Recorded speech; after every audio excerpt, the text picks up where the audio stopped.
we have to talk about a warning. And this isn't from some philosopher or, a science fiction writer.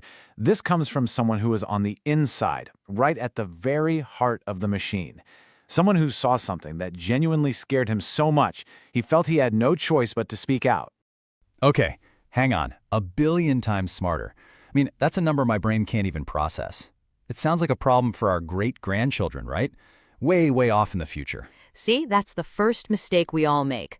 The year he cites is 2049. That's not some distant future anymore. For a lot of us, that's well within our lifetime. And the person sounding this alarm, he saw the groundwork being laid with his own 2 eyes.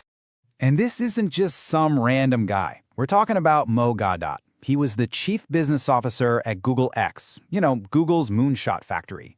These are the people literally paid to build the future.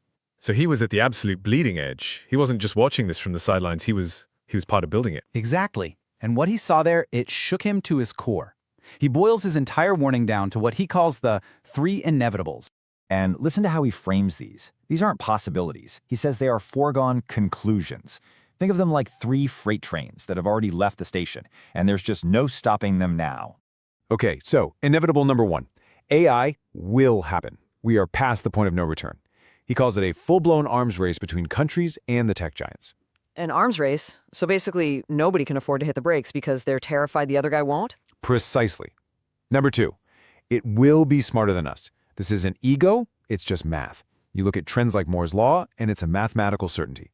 And then number 3, and this is the one that gets you. Bad things will happen. As these systems get more and more complex, mistakes, bugs, unforeseen consequences, they're not just possible, they're guaranteed. All right, that is genuinely terrifying.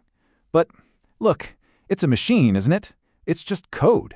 So if there are unforeseen mistakes, then the engineers, the experts at places like Google, they can just go in and patch it, right? Fix the flaw in the code.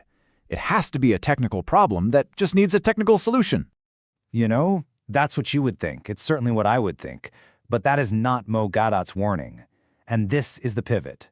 This is the horrifying realization he had inside Google. The problem, it isn't the code at all. It's us. What on earth does that even mean? We're parents? How? This is the absolute core of his argument. He says we have been thinking about AI completely wrong. We see ourselves as programmers, as creators giving commands to a tool. But that's not what's actually happening anymore. He says we have to start seeing AI as a child, a superintelligent child that learns, not from lines of code that dictate morality, but by watching us, by observing its parents. And its parents are all of humanity. It's observing all of us all the time? Yes. He says its imperfect algorithms are just a mirror. They're a direct reflection of the flawed, imperfect, often ugly human behavior it's learning from every single second of every single day. Wait, just hold on. If it's learning from us, if it's absorbing its values by watching what we do, oh my God, what is it learning? What are we teaching it? And that is the question that sits right at the dark heart of his book.